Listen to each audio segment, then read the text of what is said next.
Welcome to Cloud on Air, live webinars from Google Cloud. We're hosting webinars every Tuesday. My name is Jen Bennett, Technical Director in the Office of CTO, and I'm thrilled to be joined by John Sobel, the CEO of SiteMachine, one of Google Cloud's partners. Today we're going to be talking about getting manufacturing companies started on digital transformation. Just as a reminder, you can ask questions anytime on the platform, and we have Googlers on standby to answer them. So let's get started. So manufacturing is going through a revolution. We hear about Industry 4.0, smart manufacturing, whatever the name might be. But the reality is the same kind of revolution that we saw, the digital revolution that we saw in the consumer space when we connected billions of people and devices, is the same sort of revolution that we're going through now within the manufacturing space.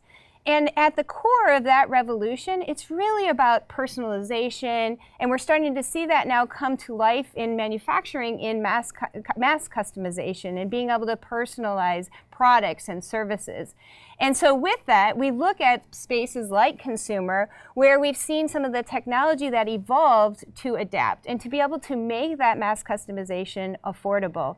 And so we're going to talk a little bit about the technology, but it's not just about technology, it's also about people, the process, the culture. And at the core of this technology and this transformation, it's really about data. And part of the cultural shift is becoming a really data-driven organization and being able to leverage the data to drive personalization and customization.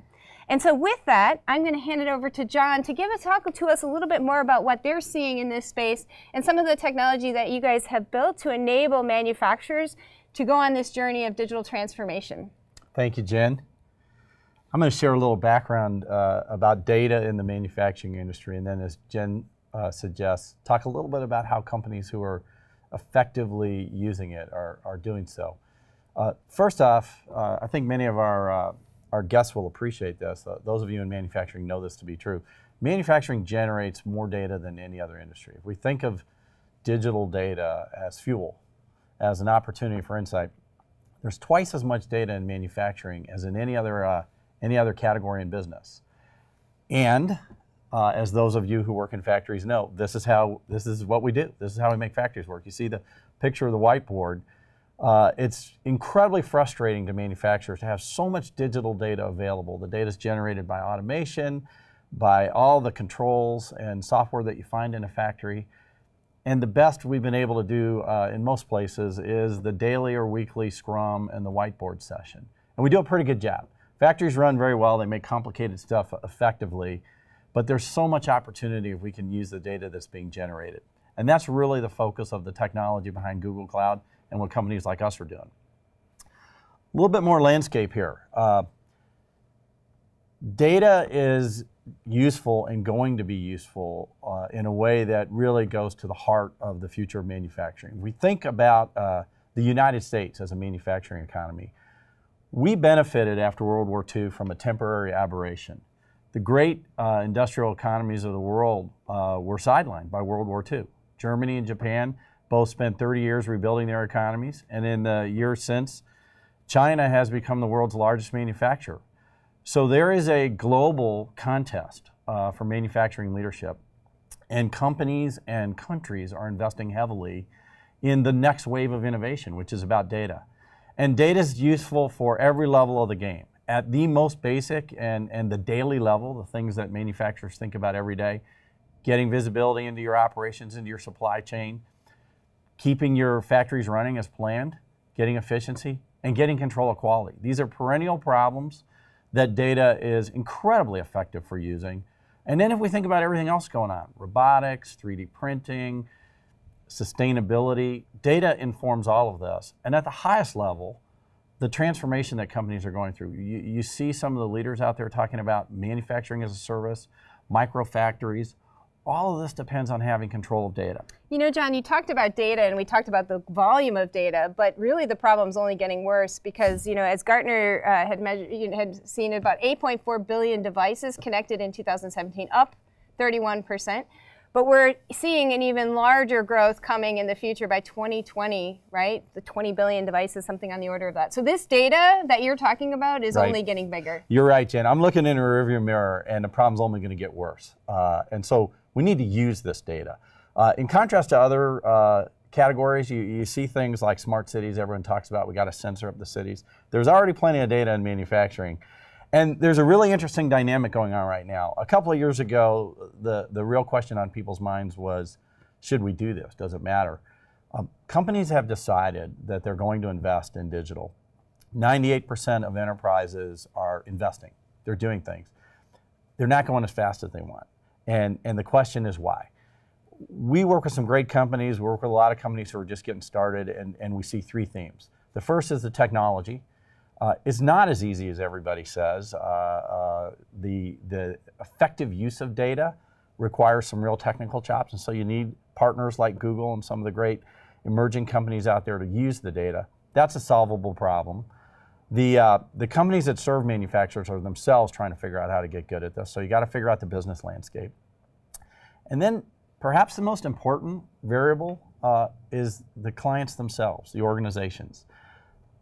Working with data involves change, and the most important thing is operationalizing this technology, getting new ways of working into your workflow, and that's where companies are either succeeding or failing. It's all about the organization. Here's some interesting statistics on how long companies are spending piloting. This is from the World Economic Forum and McKinsey.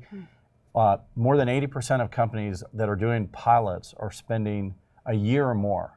And in a quarter of cases, they're spending 2 years just to pilot technologies.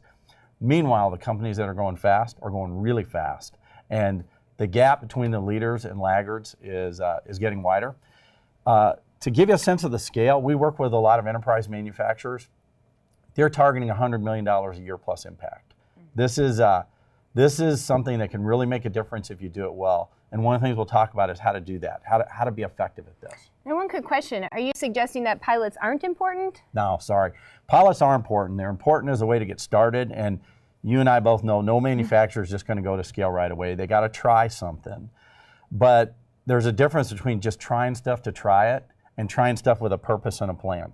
And what the really effective partners are insisting on is that when you sit down and plan out a program, you get everybody around the table, operations leaders, IT leadership, corporate leadership, and talk about when this succeeds or when we learn something, what are we going to do? How are we going to scale it? Yeah, no, I think that's a really good point. I mean, what we've seen as well is that it's not just about technology for technology. It's about technology solving a really key business problem. So, good point. It's one of the great things about the manufacturing industry. Our company is a bunch of web heads who grew up in the Midwest, and most of us worked in manufacturing growing up, so we appreciate both worlds. The great thing about manufacturing for a technology company is it's a skeptical, practical industry. It's about results. It's about measuring things and getting things done.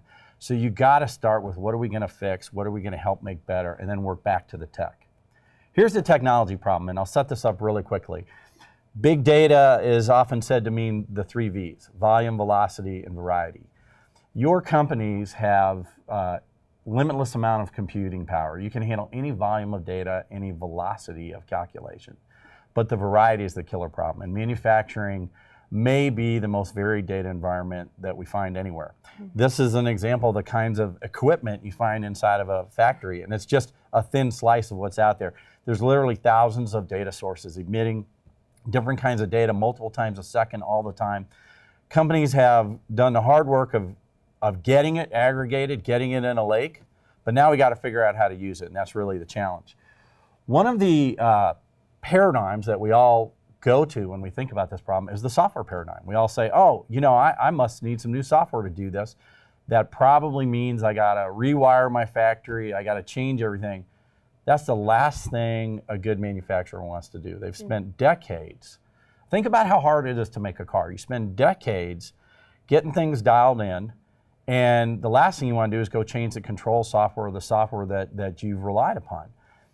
Good news, this is not really a software problem. This is a data problem. Data is ones and zeros. It doesn't care where it was generated, and it doesn't really matter what created the data. What matters is getting the data out and using it. And with the advent of technologies like AI and cloud, it's a data paradigm. So what we need to do to help manufacturers is get the zeros and ones out, and then put them to work with great tools that can help us make sense of them. If you do that well, and this is very different, if we go back for a minute, the left side is a software paradigm, it's an application paradigm. So everybody goes, I need an application that understands this problem. But data, when used correctly, is effective for all kinds of problems, even ones we haven't thought of so far. So if you think of the modern manufacturing enterprise, data is useful for everybody from the machine operator who's trying to figure out how to make things work better during their shift, all the way up to corporate leadership. We see a lot of companies bringing on data scientists, they're working with process engineers. Something as simple as evening out the flow in a line, getting rid of bottlenecks. A couple percentage point improvement, it drops right to the bottom line. For an enterprise manufacturer, we're talking about hundreds of millions of dollars a year just from using their data better. Before you move on, can you talk a little bit about, you've talked about these different roles, and some are on the IT side and some are on the OT side. Maybe you can give our audience a little bit of idea about what you're seeing in this. I mean, we talk about the convergence of IT and OT, particularly in manufacturing and around data and making data ubiquitous and giving access to data in places maybe where they didn't have it before. Give me a little bit of sense of what you're seeing in this IT-OT convergence. There's a lot to say about that. I'll try to be brief. IT for many years has served the carpet, the business processes, the front part of the operation. And then there's been this kind of interesting gray area, the concrete. There's often connectivity on the plant floor, and there's a ton of data, but it hasn't really been thought of as the domain of IT. And so it's a bit of a jump ball. Who really should govern and figure out how to use data on the plant floor? And so IT and OT teams are starting to work together, and they come at it from very different perspectives. IT leadership has often been focused on security and control and having a reliable network, and operations leadership is focused on getting more product out the door faster. And good companies are figuring out how to put these teams together. A lot of IT leadership is really starting to focus on how to drive the needle and be helpful to the business in ways that IT has never really been called upon to do before. And operations leadership is starting to learn about technology. It is very much a work in progress. We see all flavors of this. We see some companies where IT leadership is really pushing hard for change. We see some companies where operations leaders are basically saying to their IT colleagues, hey, if you don't get this going for me, I'm going to get it going myself. I need to do this. And so it's going to be figured out over the next couple of years. It's interesting. Yeah, we talk a lot in Google around this idea of data democratization, and now even in machine learning democratization. But what we've seen with some of the manufacturers who've really adopted this idea of democratizing data is that people who it was very difficult, engineers who it was difficult to get data from the shop floor before, are now starting to be able to get that data and make better decisions in their role, right? Because of that bringing in that variety of data to solve problems. Customer service has been able to get better data from service side of it or from the manufacturing side. So I think some of these, this technology is evolving to a place where now we can make this data available to all roles and help them improve what they do with that availability of data. Well, and this is why the cloud is so important. Let's just talk about all the kind of functions you just listed. Everything in a manufacturing enterprise, from design, engineering, production, the performance of products out in the field, customer service, finance, sales and marketing, zeros and ones with all of it. And companies want to understand all that together. And now let's zoom out even one step further. Let's talk about the supply chain. Why should the boundaries of the firm be the boundaries of the data we look at? It's all zeros and ones. And if we do this well, we can serve these stakeholders and then everybody else who might want to use the data. And I agree with you, this is a strategic asset. This is not a traditional IT problem. This is a strategic capability. If you can use your data well, you got a real edge. I'll give an example of a company we started working with 3 or 4 years ago that's thinking exactly this way. And it was a real opportunity for us as a young company. We had been working with some great automotive manufacturers who were very focused on what to do in the plant. And this company came to us and said, we've got 5 contract manufacturers scattered all across Asia. Each one's got their own IT environment. There's a bunch of automation in each of these facilities. Can you go wire up this automation, slurp off the data multiple times a second, and give us visibility into everything happening in this supply chain? And And we've done that for them and others. And this is how companies of the future are going to think about data. This is a root system into their production. Their contract manufacturers get a view of what they do. The OEM gets a view of everybody. And everybody can be better because they can see what's going on. Some other examples, we get asked all the time, how's this practical? What does it do for me? We recently finished working in a very large dairy, one of the world's largest dairy companies. They make cheese. And there's an artisanal aspect to the production of cheese that requires that you know when to turn things on and off in a very complicated process. It's the same as if you're making chemicals or oil. There's a lot of wisdom and tribal knowledge about how to do this and thousands of parameters that have to be studied. If you can know exactly when to do something because the data tells you, that's immediate impact on the bottom line. And this company expects to realize 10 or 15% improvement in the profitability of this production just because it's using its data. We've done some work recently with huge amounts of robots. One of the largest auto plants in North America has 300 robots assembling cars. The robots generate a ton of data, and if they go down, and they go down more than you would expect, it costs real money. So being able to know when's that going to happen, how do we stop it, how do we fix it? The data's all there. If we can use it, we can get control of these problems. And you've given us some examples of some pretty large manufacturing, and can often be very expensive to do these types of projects. I'm wondering, and I firmly believe that this is not just for the large enterprises. The technology has evolved to a space where it's accessible. So not only do we have democratization, it's accessible to small to medium. Maybe you can give us a little bit of insight of that as well. Absolutely. So a couple comments there. We have some terms we use inside our company to describe the fastest movers, and we talk about gazelles. They're often not the largest companies. They're nimble. They want to use their data, and they want to go fast. And you're absolutely right. This isn't just a game for the biggest companies. The other thing is that technology really has been democratized now. We can spin up an app and map data to it and show you visibility into your machines in literally an hour or less. That technology is proliferating. And just to throw around a few stats, there's over 1 million factories in the United States, more than 1 million in China, more than 1 million in Europe. A very healthy percentage of those are owned by small and medium-sized enterprises. And the technology to do this is available for every company on that spectrum. We spent a lot of time studying the organizations we work with. And I just wanted to call this out in case you're interested in assessing your company. There's a lot of talk about readiness, and it's really interesting. We go to companies, and one of the things we've learned to do, when you bring new technology into an organization, it's important to think about, how are we going to succeed at this? Where should we start? And we learned early on, this was an unexpected insight, that even within the same company, every plant is very different. And so you have widely varying levels of readiness within the same organization. You'll see on this chart, there's a kink to the left. On the y-axis is organizational readiness. The x-axis is technical readiness. To our surprise, what we learned was the very best plants were led with the right mindset. They had a focus on data. They valued data. It didn't really matter what their technical readiness was as much as the mindset of the organization and the leadership. And one of the best plants we ever went into was running on Excel. They were running on Excel, but they understood the value of data. And so we developed over a period of years, and based on going into hundreds of plants, an index that helps you score where your plants are and where to start. And if there's one take-home point, it's pick situations. We talked about pilots and getting things going. Pick situations where there's some committed leadership at the right levels.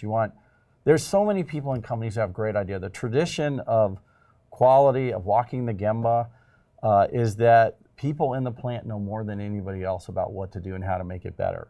So tap into that wisdom and knowledge. Make sure you have plant leadership aligned. And then strong corporate leadership is so important to knock down roadblocks and support people. There's all kinds of other interesting cultural things we might talk about. Transparency can be wonderful. If an organization really wants to understand what it does well and what it can be better at, transparency is incredibly powerful. There are some organizations that struggle with transparency. And so you have to really think about where's the right place to start, how do we support people when they find problems we didn't know we had, and how do we fix them? And that leads to kind of, a list of best practices.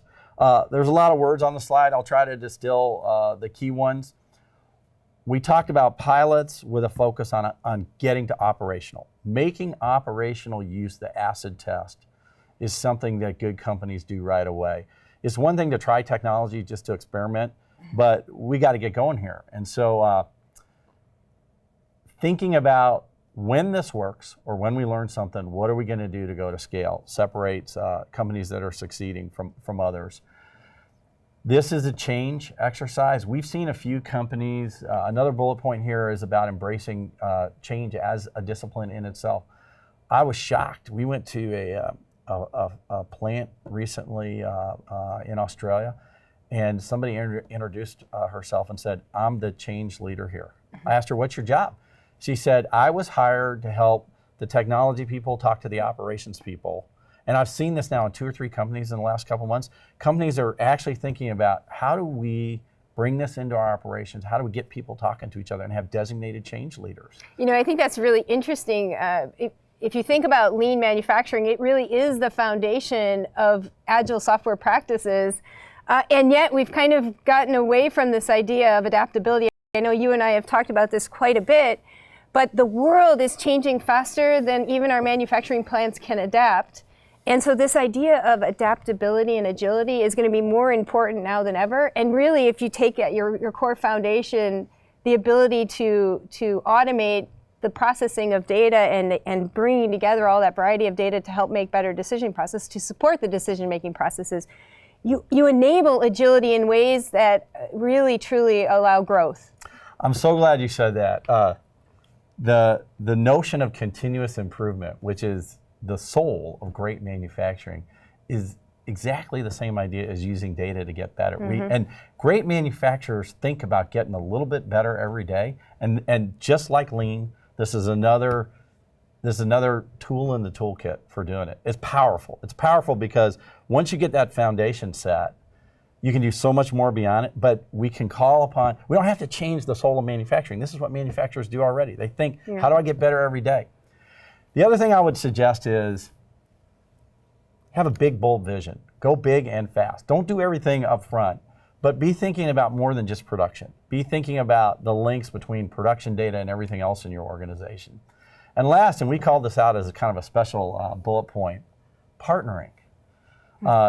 This is a comment that's directed at the really large companies. I think a lot of manufacturers partner very well. If you think about how good supply chains work, those are essentially partnerships. But some very large manufacturers are accustomed to working with kind of a monopoly position in their industry. I was speaking with a CIO last week, and I think he paid us the greatest compliment, and in a way said the greatest thing about his company he could have said. We're talking about working together, and I said, "Hey, can I come see you? When can I get on your calendar?" And he said, "Listen, you come down here whenever you want. You're not a vendor, you're a partner. I'm trying to change our company, and the way I'm going to do that is with partners." That truly is a mindset. If we think about how procurement works and all the stuff that we do in large companies, they're not built with a partnership mindset. They're built with efficiency, and they're built to serve the organization. When we're talking about change and using data and bringing in technology, it's going to be through partnership. And companies that are good at partnering, and one of the things I admire so much about Google is Google really does partner with companies. You all have thought about changing so many industries that you bring that sensibility to the table. And those manufacturers that are doing this well are definitely thinking that way as well. So those are some learnings. We ought to just take it from there. One quick question or thought that I had too. We talked about data, and you talked about the fact that people can handle large volumes of data. But what we find in practice is that people are handling them through spreadsheets and through notebooks and through word of mouth, and that's not really how you handle big data. Tell us a little bit about some of I'm super excited about the technology that we offer, but I'm even more excited in some ways about some of the secret sauce that you have. Can you give us a little bit of insight into some of the secret sauce? Absolutely. I appreciate the question. I didn't want to dive too deep into what we do or into the tech, but here's what's been missing. If it were easy to do this, this would have been done already, because companies have been wrestling with spreadsheets and data lakes and data for years. What's been missing is what we call a canonical data model, a systematic way to drop into any manufacturing environment and make sense of that data through an automated data model. And you need a model that can handle different environments. You can't just build a model for a car plant, because then you can understand part of a car plant, but you can't go to an electronics plant. So you actually need to model manufacturing as a discipline, bake that smarts into your data model. And then what you find, and so this was our journey. We started working in a bunch of plants around the world, and they all made different things, and we needed a way to understand it. So we built abstracted data models and kept refining and improving them through experience. And then we had to pipe in a huge amount of data. Our company takes in about 15 billion data points a week right now for our clients, and that's a fraction of what we'll do in a couple of years. And you need software automation to put all that data in the right place and to use machine learning and classification techniques to kind of understand it. So basically having a representation of what happens in a factory built into math and software so you can get empirical. And we couldn't have done this 10 years ago. If you think of all the different data types, there's time series data, there's alarms, there's stuff in Excel, there's text, there's pictures. We now have the technologies that allow us to bundle and attach all those data points to these models. And so that's what's been needed. And if you put that in kind of the middle of everything, and then you extract the data, put it through that engine, and then most important, find relationships that matter to a business person. Like, we don't just want to give people a bunch of tools and say, play with the data. We want to take it to, hey, the machine's down, why? Or something bad happened and caused bad quality. What's different in the system for bad parts than good parts? Or I got a recall. Do I need to recall everything or just things that were made last Thursday? The answers are there in the data if we can use it. You talked a little bit throughout this about the cultural change and the leadership and how that can really help enable this. But I'm guessing a lot of our viewers may not be the CEO of their companies. Maybe give us a little bit of insight of, like, if how everybody in their role can really take advantage of this and leverage this. How is this applicable to our viewers? Sure. So I think it's an important question, because one of the comments we had earlier on one of our slides is the importance of leadership. Company leadership that embraces this is critical. I really appreciate Jen's question, because not every leadership team has necessarily embraced this. So what do you do if you're in an organization and you want to start making progress with your data? How do you do it? And I think that's the majority of organizations today. So a couple comments. First, pick something that you can get started with and go fast. And it's amazing how once a screen pops up and there's some evidence that you can see something that you couldn't see before. We used to joke about, in our earliest days, we started working in a big automotive plant in Detroit. We called it factory TV. As soon as there was a picture up and people could see what was going on, they got excited. So you got to initiate the change. They got empowered. Yeah, yeah, exactly. And they could make a difference. So you got to initiate the change. I think that, speaking very bluntly, fear works really well. Letting your leadership team know you're falling behind. You're falling behind as a management team. Here's what other companies you don't say it that way, but here's what other companies in our industry are doing, and here's where we're going to be if we don't keep up, is effective. And then I think so much of this is cross-functional. So finding champions. You and I had an interesting conversation before we started today about command and control, and how increasingly organizations, Jamie Dimon just wrote a great shareholder letter. JP Morgan's CEO said bureaucracy is a disease, they need to get rid of it. It's amazing. Large companies are realizing that to innovate, we got to open up the channels. And if you're somebody who wants to make change happen, find allies, find people who are influential, pick a project that is within your budget, get it, light a spark, and hopefully people will pile on. And I also think this whole idea of democratization of data, making data available, if as a leader, that's a choice you can make pretty easily, making data available. And then what we've seen, even within our own operations, so we run data centers, when we have, and we're a data-driven organization anyways, but we've had data availability. We had engineers who took the data and built machine learning models, and now our data centers in the summer are running 40% more efficiently. Wow. 40%. Like, I'm talking to manufacturers now where every single percentage point is large amounts of money, right? So 40% when you make data available, and empower the individuals within the organization. So I think this is really, we have to continuously champion the return on investment that we see just by making data readily available. And as you said, the secret sauce is making it usable as well. So I think that's really important. I think we have just a couple more minutes before we're going to start the live Q&A. So maybe one of the things I wanted to talk about, we talk a lot about analytics. And there's many companies out there who are doing analytics.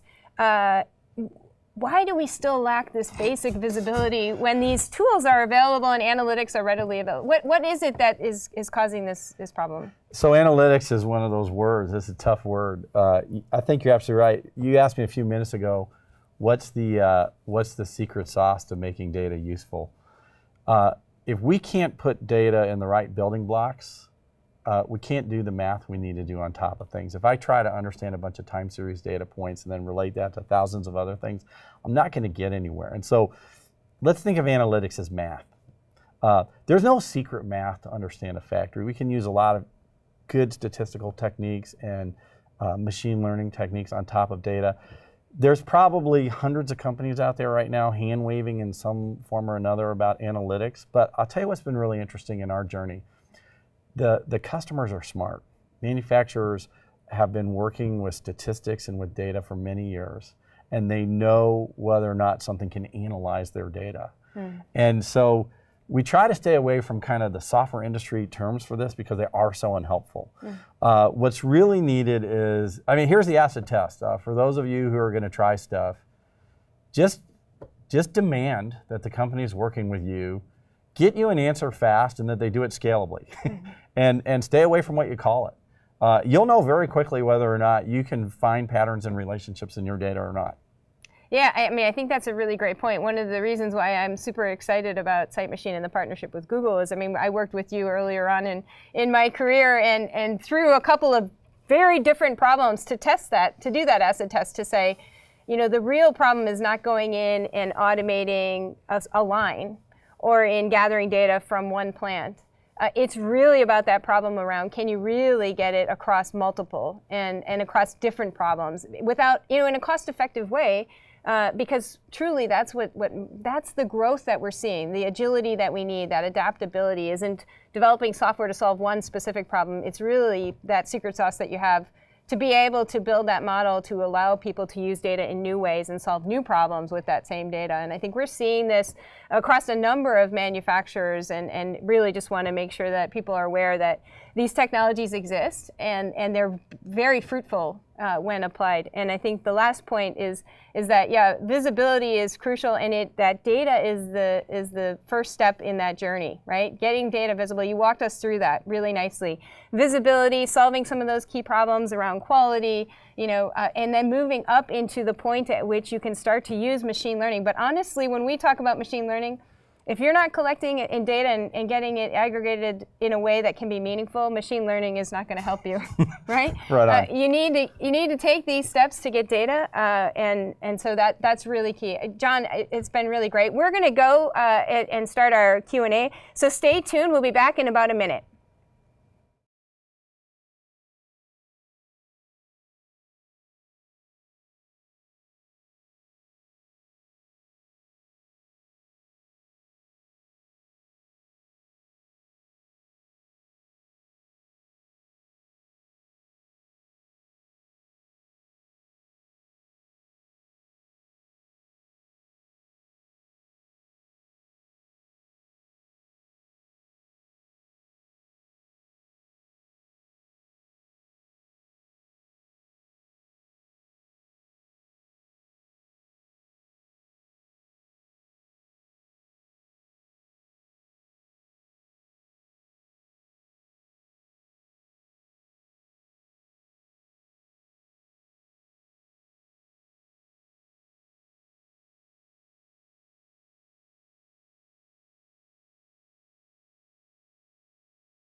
So thanks for joining us, and we have some really great questions. Really excited. So let's get started. First of all, John, the first question that came in: what is the technical insight behind the Sight Machine solution? Is it just advanced ETL for manufacturing? So can you give us a little bit of? I love this question. This is insider game. Somebody knows what they're doing here. So yeah, the question is it an advanced ETL? The short answer is yes. And I think I'm not an engineer, so I want to be careful not to get out over my skis too much here. But it's a unified way of doing ETL on the fly for the manufacturing environment. So instead of having to go build a new model every time we encounter a new process or facility, we configure a very sophisticated stack that invokes ETL that's basically been pre-built but can be configured for that environment. There's a lot of other pieces you need to have. We're moving a lot of zeros and ones around between edge and cloud and all kinds of other stuff. But that question is a great question because it goes to the heart of it, which is having a flexible, abstracted data model that serves every manufacturing environment. And I think I'll just offer this comment for our viewers. This is how we're going to do it in a bunch of industries. The horizontal platforms that are out there are great for aggregating data, but if you want to understand farming or buildings or cities or healthcare, there needs to be some smarts that's built into the middle of the stack, and that's what this question goes to. Great question. Mm-hmm. The next question, how do you specifically get data from the wide variety of PLC manufacturers? And the question was, I understand you can make a generic API, but that doesn't actually get the data off the PLCs and into. So this is another really good technical question. Let's zoom up really high here.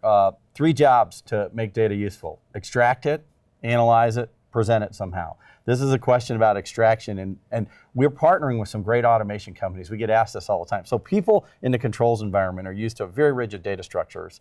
Mm-hmm. And the intuition that most of us have is, oh, I got to work with all that stuff inside of that. Actually, all you need to do is pull that data off. If you can get a digital data stream off of a PLC, we start to transform the data once we pull it off. So we just need to get it off, and 80% of PLCs in North America are made by the top 3 PLC manufacturers. So once you know how to talk to Siemens, Rockwell, Allen Bradley, or Mitsubishi, you got 80% of them. And so it's about extracting the data, not trying to work with inside the controls code, and then transforming it through what we do.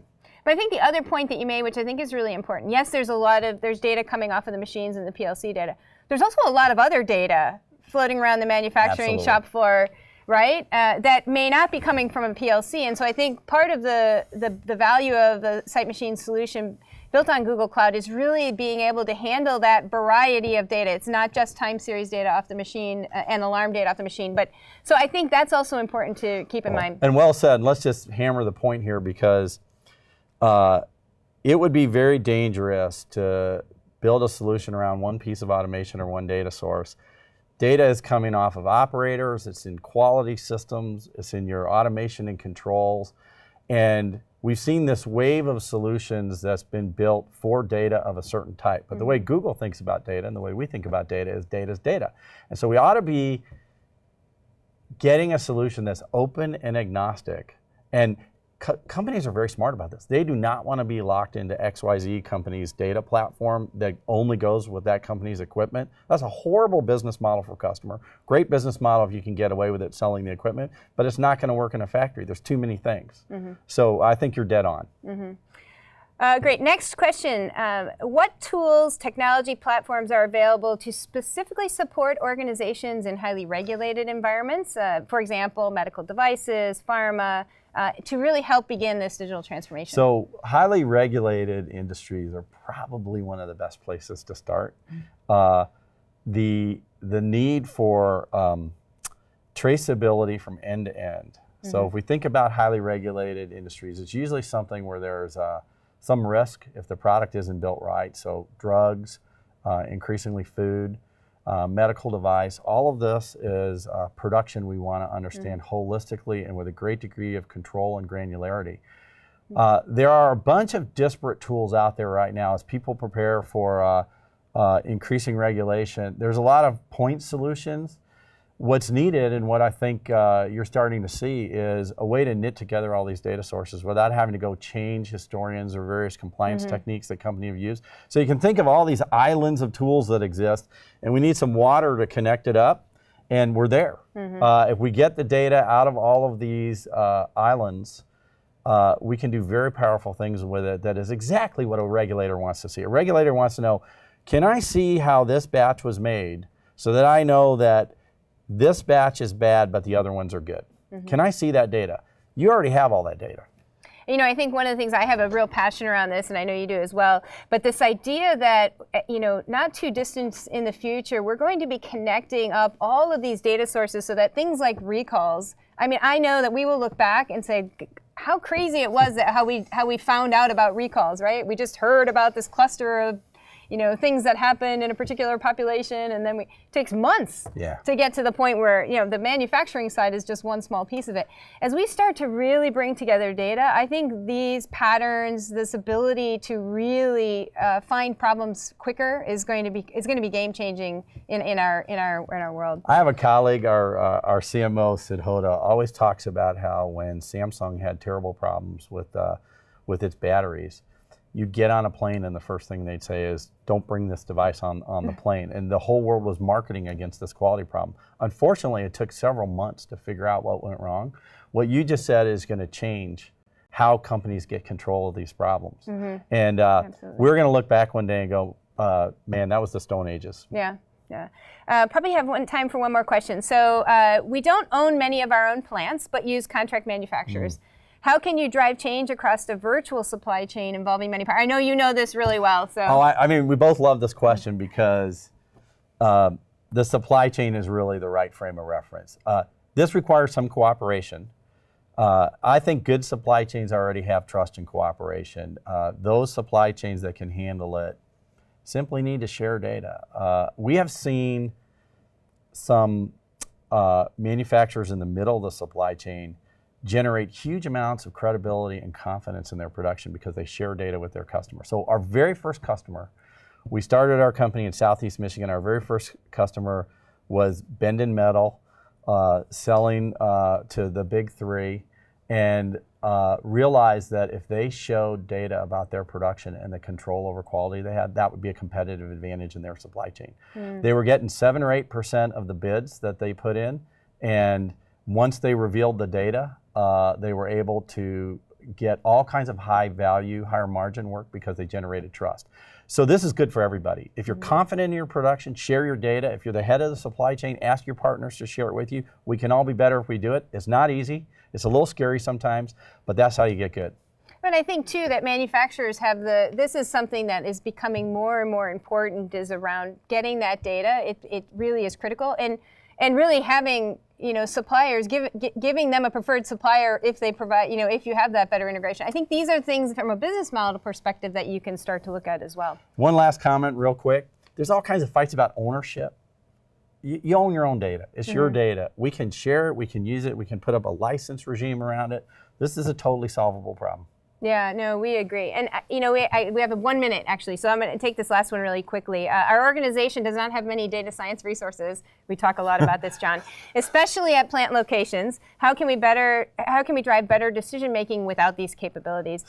Yeah, I quickly jump in and say, I mean, from a Google perspective, we understand that data science resources are very difficult to get. And so one of the things that we're trying to do with our technology as well is to provide better tooling that enables the democratization of data science capabilities, right? And so making that more attainable. But maybe you can give us a few quick insight. I love this question. We went to a plant a year ago at a very large company. They had 200 data scientists on the line. I called up our CTO and said, can we help them understand anything? They have 200 data scientists. He said, good news. They don't know anything if they have 200 data scientists. You don't need that many. And if companies like us do our job right, we're going to give you really helpful, useful insight. There's a real range. A few gets a lot done. And if you want to invest in more, it's going to be a great field. So many thanks for joining us. If you're interested, the next webinar is Kubeflow, Machine Learning at Kubernetes, and machine learning really important in manufacturing as well. So please stay tuned for that session as well. Thanks for joining.